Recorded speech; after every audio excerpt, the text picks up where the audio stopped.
early back or hip rehab here, right? The core is the best place to start for either of those.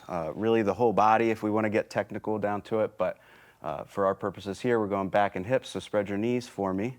We're gonna do what's called an adduction squeeze or an isometric of your adductor group, that inner thigh group. This is a really major stabilizing group, right? They attach to the pelvis. They kind of keep things stable while you're walking, while you're squatting, while you're running, all different things. So we'll start on your back here. This is gonna be the easiest place to find them. All you're gonna do is step 1 and 2, right? Pelvic tilt to neutral, brace the core, squeeze the ball, right? 10% squeeze. I don't want you to pop it. I want you to activate, right? As you get better, you're gonna build your intensity. You're gonna build that squeeze up, but then you're gonna start adding other things in. So for right now, give me 10 to 15% with a 10-second hold. Right, so we're checking this, make sure that's going. Awesome. 10 seconds, you can relax. Good, and then you'll repeat. Pretty simple.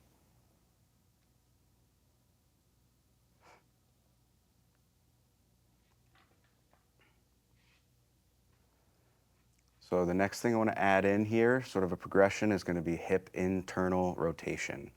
One of the more neglected movements in workouts, but extremely important.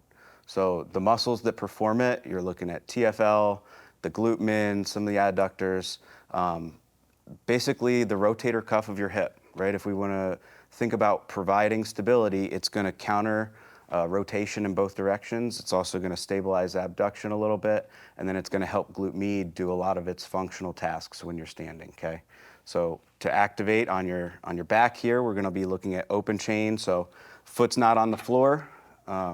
Basically squeeze that ball the same way you were just doing, and then you're just trying to move your leg out toward me. Now you can see you're already wanting to start to roll, right? So press a little harder through this right foot, maybe move it over a little bit if you feel like your center of gravity is off there. Gently squeeze your left knee into the ball and use that as your stability component to try to elevate and move the leg outward. Right, so it's almost like you're trying to pivot and rotate around the inner thigh there where you're pressing into the ball. Try it again for me. Good.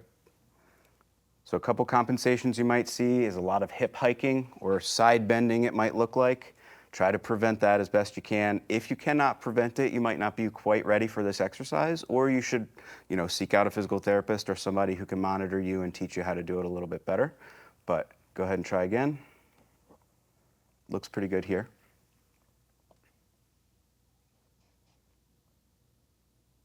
So you can add a band around the ankle to progress this. You could do it on your side, what we'll call like a reverse clamshell, sitting over the edge of the table with a band as well. We'll probably show you that one in a later video. So yeah, great place to start with low back and hip pain and mobility training.